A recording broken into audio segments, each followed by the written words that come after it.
श्री शिवाय नमस्तुभ्यम, हर हर महादेव। गुरुजी द्वारा अभी जो कथा चल रही है वो कथा हो रही है रेवाड़ी हरियाणा में। आज तीसरे दिन की कथा संपन्न हुई।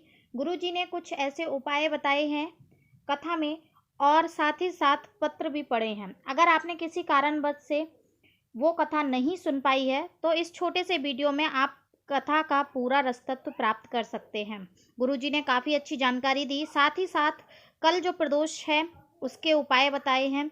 अगर आपके घर में कष्ट है, कलेश है, रोग है, किडनी लीवर से रिलेटेड कोई प्रॉब्लम है तो आप इस उपाय को कर सकते हैं। साथ ही साथ अगर संतान प्राप्ति का सुख नहीं हो पा रहा है तो भी आप ये उपाय कर सकते हैं। तो वीडियो को पूरा देखिएगा और वीडियो ज़रा भी अच्छा लगे तो श्री शिवाय नमस्तुभ्यम अवश्य लिखें। शुरुआत में गुरुजी ने बताया कि लोग बोलते हैं कि मरने के बाद इसने अच्छे कर्म किए हैं तो ये स्वर्ग जाएगा, इसने बुरे कर्म किए हैं ये नरक जाएगा। गुरुजी ने बोला कि अगर आपके रिश्तेदार स्वर्ग गए हैं तो आप उनसे पत्र लिखवाइए और पूछिए क्या वहाँ पलंग है, क्या वहाँ एसी लगी है। और जो नरक में गए हैं उनसे पूछिए कि वहाँ कांटे हैं।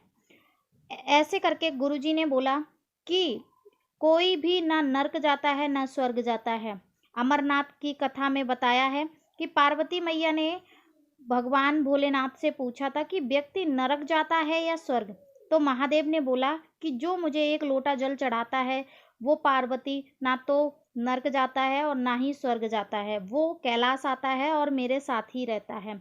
आगे कथा में गुरुजी ने बताया कि अगर मंदिर में कोई छोटा सा बच्चा महादेव को जल चढ़ाता है तो हम उसी समय उस बच्चे पर, अगर वो किसी बच्चे से लोटा जल चढ़ाते समय छूट जाता है या बेलपत्र चढ़ाते समय बेलपत्र टूट जाती है या शिवलिंग को कुछ लग जाता है तो हम उसी समय बच्चे पर चिल्ला देते हैं। या कोई नई बहू पूजा पाठ करती है तो उसको टोक देते हैं। ऐसा नहीं करना चाहिए क्योंकि उसने अभी अभी पूजा शुरू की है, अभी अभी वो जुड़ा है महादेव से, धीरे धीरे वो सीख जाएगा।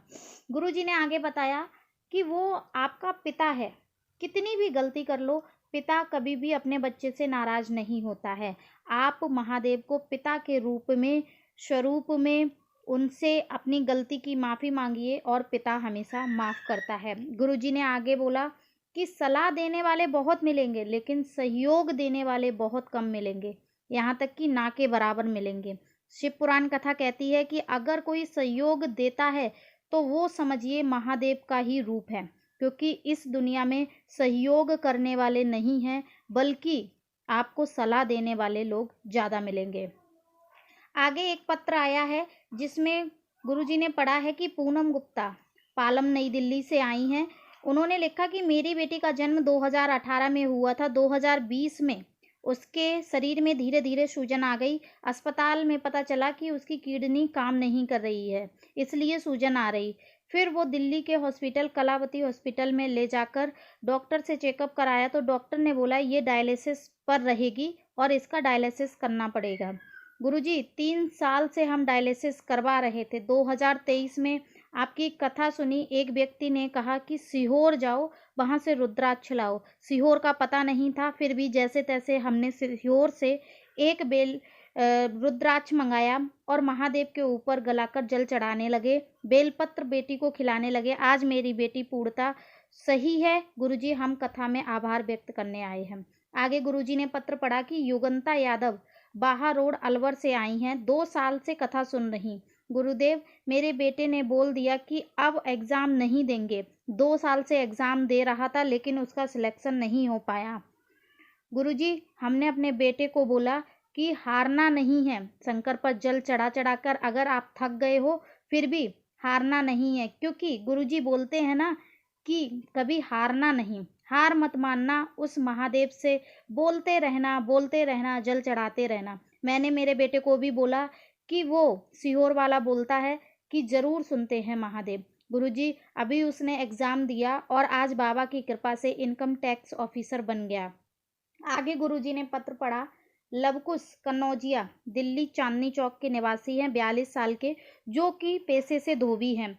उन्होंने अपने पत्र में लिखा, गुरुजी मैं कपड़े धोता हूँ, प्रेस करता हूँ, लोगों के घर से कपड़े लाकर उनको घर तक छोड़ता हूँ। बहुत संघर्ष की ज़िंदगी चल रही थी लेकिन किसी ने मेरा साथ नहीं दिया, साथ दिया तो आपकी कथा ने दिया। मेरा काम बहुत ठीक ठाक नहीं चल रहा था, ठंडा पड़ा था मेरा धंधा। मैंने भी सोचा कि अगर हमारा धंधा सही चलेगा तो मैं भी अपने जो कमाई है उसका एक अंश महादेव को या फिर गरीबों में दान करेंगे। अब पैसा आए कहाँ से, क्योंकि काम तो ठंडा था। तभी एक सेठ हमारे दुकान पर आए और कपड़ों का गट्ठर रख दिया और उन्होंने उसके कीमत का 4 गुना ज़्यादा दे दिया। फिर क्या गुरुजी, मैंने पर्चा छपवाए, आपके श्री शिवाय नमस्तुभ्यम का जाप का और हर एक मंदिर में लगा दिया। आज बाबा की कृपा से मेरी 3-3 दुकान हो गई। गुरुजी, हम बाबा को धन्यवाद देने आए हैं। गुरुजी ने आगे पत्र में पढ़ा, दया दिल्ली नागौली की निवासी हैं, जिन्होंने लिखा है कि मेरी बच्चादानी में गठान हो गई थी। जितने अस्पताल गई सबने ऑपरेशन का ही बोला। गुरुजी, मैंने आपके द्वारा बताया गया जो भी उपाय था वो उपाय किया। और आप बोलते हैं ना कि डॉक्टर भी शिव का रूप होता है। डॉक्टर ने दवाई दी तो मैंने कुंदकेश्वर महादेव का नाम लेकर दवाई खाना शुरू किया। एक बेलपत्र कुंदकेश्वर महादेव का नाम लेकर खाने लगी। गुरुजी, डॉक्टर ने बोला था ऑपरेशन, और आज हमारी गठान बिना ऑपरेशन के गल गई है। मैं बाबा का धन्यवाद करने आई हूँ। आगे गुरुजी ने पत्र पढ़ा, मनीता सिकंदरपुर सोनीपत की निवासी, उनके बच्चेदानी में गांठ थी और गठान साधारण नहीं थी। डॉक्टर ने बोला ये बहुत विचित्र गांठ है, इसका जांच बाहर होगा। गुरुजी, मैं बहुत डर गई थी। 15 दिन की दवाई लेकर मैं घर आई, महादेव को जल चढ़ाने लगी, कुंदकेश्वर महादेव का नाम लेकर आचमन करने लगी।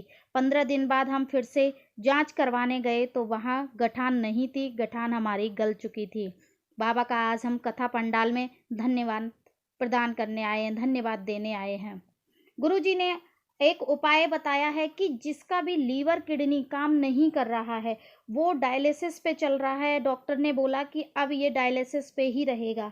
तो गुरुजी ने बताया है कि बेलपत्र के वृक्ष के नीचे आप एक कटोरी में गंगा जल रखिए और 7 बेलपत्र लेनी है आपको। 7 बेलपत्र, एक कटोरी में गंगा जल, एक घी का दीपक वहीं बेलपत्र के वृक्ष के नीचे जला लेना है आपको, और वहाँ पर श्री शिवाय नमस्तुभ्यम का जाप करना है, ओम नमः शिवाय का जाप करना है। साथ ही साथ आपको जो बेलपत्र हैं 7, वो कटोरी में एक जो बड़ी पत्ती होती है बीच की वो डुबोनी है, 2 पत्ती नहीं डुबोनी है उस कटोरी के अंदर।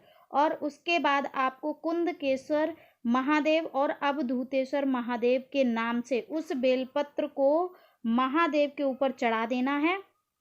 फिर उसके बाद जो दीपक आपने जलाया है वो दीपक वहीं जलाना है, और उसके बाद घर आना है। जो भी व्यक्ति बीमार है, डायलिसिस चल रहा है, उस व्यक्ति को दिन में 4 से 5 बार पिला देना है। आप 5 से 10 दिन करिएगा, आपका जो डायलिसिस सप्ताह में 2 बार हो रहा है वो सप्ताह में 1 बार हो जाएगा, महीने में 1 बार हो जाएगा, और उसके बाद धीरे धीरे किडनी और लीवर काम करने लग जाएगा। बहुत प्यारा सा उपाय है, आप ये उपाय कर सकते हैं। आगे गुरुजी ने एक उपाय बताया है संतान प्राप्ति के लिए। अगर आपकी एक संतान हो गई है तो आप दूसरी संतान के लिए ये उपाय कर सकते हैं। और अगर संतान नहीं हुई है, आप संतानहीन हैं, तो आप जो आँख की जो डंडी होती है, आँख की जड़ का जो उपाय होता है वो आप कर सकते हैं। और यहाँ गुरुजी ने बताया कि एक संतान हो गई परंतु दूसरी संतान नहीं हो रही, 8 साल हो गए, 10 साल हो गए, 15, 20, 22 साल हो गए, तो आपको किसी भी सोमवार से शुरू करना है। 11 रुद्र, महादेव के जो 11 रुद्र रूप हैं उनके नाम लेने हैं। बेलपत्र के वृक्ष के नीचे जाकर उसी मिट्टी बेलपत्र के वृक्ष के नीचे बैठ जाना है। उसी मिट्टी का एक गड्ढा खोदना है, छोटा सा कुंड स्वरूप बनाना है, और उस कुंड में आपको जल चढ़ाना है। आप समझें कि वो महादेव हैं और वहाँ पर जल चढ़ाना है। दीपक घी का लगाना है। कुछ मीठा कटोरी में आप दूध का मीठा या खोया या कुछ भी आप मीठा पकवान लेकर जाएं, कटोरी में रखें। और 11 जो रुद्र रूप हैं गुरुजी ने बताए हैं वो महादेव के नाम लेना है। पहले 11 सोमवार करना है। पहले सोमवार जैसे कपाली रुद्र रूप है, रुद्र नाम है, पिंडल है, भीम है, बिच्छुपात है। तो ये 11 जो हैं नाम महादेव के वो एक एक सोमवार के दिन करना है। आपको आना है घर पर, वो मीठा ले आना है और जो कुंड में आपने जल चढ़ाया वहीं थोड़ा-सा आचमन करना है आपको, मीठा लेकर आना है घर पर। शाम के समय वो मीठा पति-पत्नी दोनों लोग खाएँ, कुंड के जल का आचमन करें और फिर पति-पत्नी दोनों साथ में रहें। 11 सोमवार करना है, उसके बाद देखिएगा गर्भ ज़रूर ठहर जाएगा। बहुत प्यारा-सा उपाय है। अगर आपके 11 रुद्र आपको नहीं पता है, तो गुरुजी की कथा में आप सुन सकते हैं, नहीं तो आप हमारी वीडियो में भी सुन सकते हैं। दूसरी जो वीडियो आएगी 11 रुद्र जो महादेव के नाम हैं, वो हम आपको बता देंगे शॉर्ट वीडियो में। तो ये कुछ प्यारे से उपाय थे, आप ज़रूर से कर लीजिएगा। अगर आपने कथा नहीं सुनी है तो ये जो कथा का रसतत्व तो आप 10 मिनट की वीडियो में सुन सकते हैं। वीडियो अच्छी लगी तो कमेंट सेक्शन में श्री शिवाय नमस्तुभ्यम अवश्य लिखें। मिलते हैं किसी प्यारे से उपाय की वीडियो के साथ, तब तक के लिए श्री शिवाय नमस्तुभ्यम। हर हर महादेव।